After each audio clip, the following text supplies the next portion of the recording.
brought along a couple of my poetry books in case anybody's interested. This one is just came out a little while ago. This is my fourth poetry collection, and this is my third poetry collection. Feel free to come and browse through them. But I'm going to read a couple of poems. I think actually a couple of these poems appeared in my second poetry collection, and then one of them was just made basically for this event, or for reading out loud in public, as I like to often do. It's called, "And Yet Time Marches On." First we are born and then we crawl, time marches on. Then comes school and that harsh love withdrawal, the clock ticks on. The years fly past so very fast, we near sunset, and yet we go the distance and forget, time marches on. Teen years come, they're oh so dear, close friends are always near, and then the very thing we fear, graduation where our mothers shed a tear, and time ticks on. Those were the best days of our life, then we faced the world of hate and strife, cut away teen privilege with a searing knife, leave our childhood behind, now as new man and wife, time ticks along.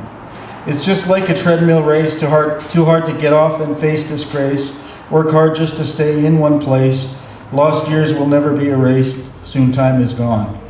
With some love and a little work, grown-up kids won't think dad is still a jerk, even though you never really would. You wish you could slap away their smug little smirk, gone is the light that shone. Nowadays all your hair is gray, you've forgotten how to laugh or play, everything is the same day after day, and the years simply slip away, time passes on. But then, a hope of happiness and love comes back. Shortly after your first heart attack, you find that one little tiny thing you lacked, tickling your grandchild's tummy as they coo and laugh. Life will pass on. This poem was actually dedicated to my Danish grandfather, and the word for that is Bestefar. His name was Leif Gregersen, and he was born on February 29th, leap day, in 1896. Now the next poem is called Daytime and Nighttime. Saturday evening, how does my hair look? Night full of promises, drinking and dancing. Stumbling home, finding the one, while we're both drunken, Saturday evening. Lower your standards, find love among friends, spend time together, party days over. Meeting your father, sweet Sunday morning, awaken together, reading the papers, breakfast together, eggs, coffee, love. First Monday morning, back from the honeymoon, she may be pregnant, off to the office, awaiting her call. Does it feel like it should? Rough Friday evening, stuck in back traffic, trip of a lifetime, cruising the tropics, letting your love shine. So much for each other, dark Wednesday morning, too tired to get up, some time before rising, death to us part, fate is unyielding. Saturday evening, finding another, safe and in comfort, not quite so lonely, dreaming of first loves, together forever, both slowly dying since the beginning. I apologize, this is so depressing. But it's poetry. Life is depressing sometimes. Makes you feel better when I stop, right? The last one is called Homeless.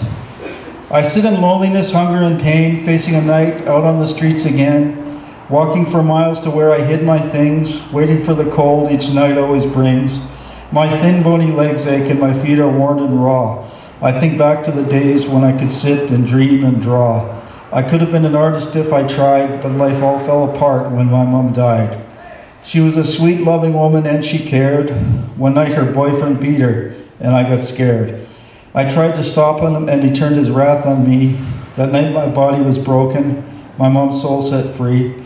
I wish I could be with her on awful days like this, how she would always bring home a candy bar and a kiss.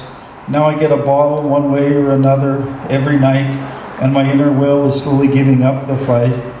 In foster homes, all they gave me was more discipline. I learned to drink and hide my pain deep within. Soon the bottle was the only God that I knew. I pray that you won't let this happen to you.